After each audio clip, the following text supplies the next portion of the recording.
Ces journées ont rassemblé tous les acteurs des secteurs miniers et pétroliers du Mali ainsi que des investisseurs venus d'ailleurs.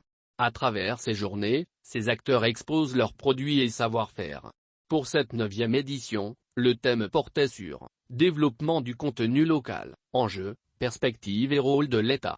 Ce thème qui était au centre des discussions répond parfaitement à l'attente des autorités de la transition qui sont imprégnées de la place qu'occupent les secteurs miniers et pétroliers dans l'économie du Mali et de ce fait, développer ces secteurs tout en valorisant les contenus locaux doivent être la mission de chaque gouvernement qui souhaite progresser. Dans son allocution, le ministre des Mines, de l'Énergie et de l'eau, Lamine Sédou Traoré a rappelé que le secteur minier occupe une place importante pour notre pays, en témoignent les 450 milliards de francs de recettes fiscales que ce secteur a apporté à l'État en 2020. Pour lui, la question du contenu local est une innovation très importante du nouveau code minier qui est entré en vigueur en septembre 2019 et de dire que ce nouveau code minier est devenu totalement opérationnel à partir de novembre 2020, suite à l'adoption de son décret d'application. Par rapport au thème de ces journées, le ministre Traoré dira que cela répond parfaitement aux préoccupations des autorités de la transition, à savoir, tirer du maximum de bénéfices du secteur minier à travers une implication massive et de qualité de nos entreprises nationales. Il faut rappeler que le Mali est un pays connu historiquement en Afrique dans le domaine de l'exploitation aurifère.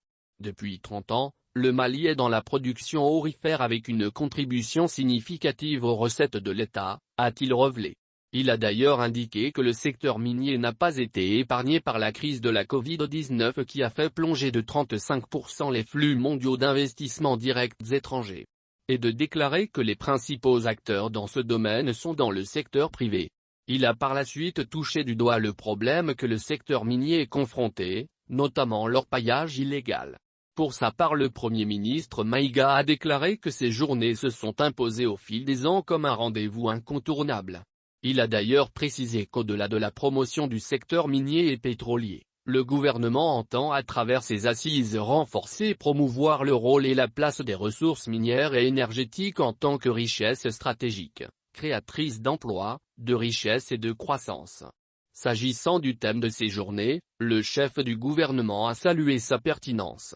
D'autant plus qu'il s'en sert dans les réalisations du cadre stratégique pour la relance économique et le développement durable CRID, dont l'un des objectifs spécifiques porte sur l'intégration de la production minière dans l'économie nationale comme facteur de développement durable. Dr Kshogel Kokalamega dans son allocution a invité tous les acteurs du secteur minier à mener la réflexion sur les partenariats pour la recherche minière et pétrolière impliquant ainsi l'État, les collectivités, le secteur privé et la société civile. Notre industrie extractive nécessite des investissements lourds qui pourront être mobilisés si les efforts sont conjugués, a-t-il dit. Et l'occasion a été opportune pour lui de remercier tous les investisseurs qui contribuent à l'émergence du secteur minier et à la création d'emplois. Et de rassurer de la volonté et de la détermination de la transition à consolider les efforts du secteur minier et pétrolier, à promouvoir les investissements afin d'assurer un développement harmonieux et faire en sorte que les ressources du sous-sol malien brillent encore plus que par le passé. Ces journées qui sont organisées à chaque 2 ans rassemblent plusieurs participants au niveau des 2 secteurs et aussi des investisseurs. Ce qui en fait une opportunité par excellence de tisser de nouvelles relations commerciales et d'acquérir de nouvelles techniques pour leur entreprise.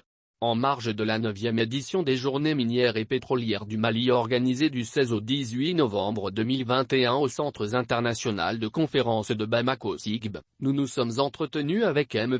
Cheikh Fantamadi Keïta, le directeur national de la géologie et des mines sur le but de ces journées et l'état actuel de l'exploitation aurifère au Mali.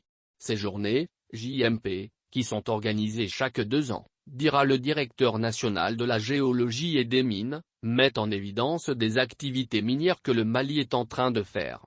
Une occasion, dira-t-il, pour convaincre les sociétés et les pays étrangers à venir s'associer avec nous, raison pour laquelle les ministres du Burkina et du Niger sont présents.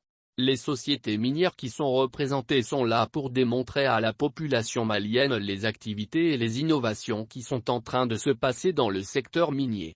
Et parallèlement à cela, au niveau du ministère des Mines, de l'Énergie et de l'eau, révèle le DNGM, il y a eu un changement au niveau du code minier pour mettre en évidence le contenu local.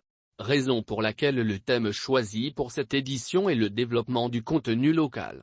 C'est pour dire aux Maliens qu'on va tout faire pour que leur Malien brille pour les Maliens, a indiqué Cheikh Fanta Madi Keïta.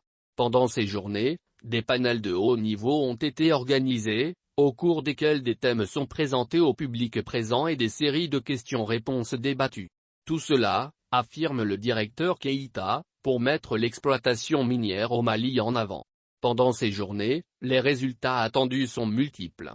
D'un côté que les Maliens sortent gagnants du secteur minier et de l'autre côté qu'il y ait des critiques et des recommandations pour qu'au niveau national qu'on essaye de voir quels sont les défis à notre niveau et les recommandations qu'on devrait faire pour améliorer ce secteur, a exposé le directeur national de la géologie et des mines.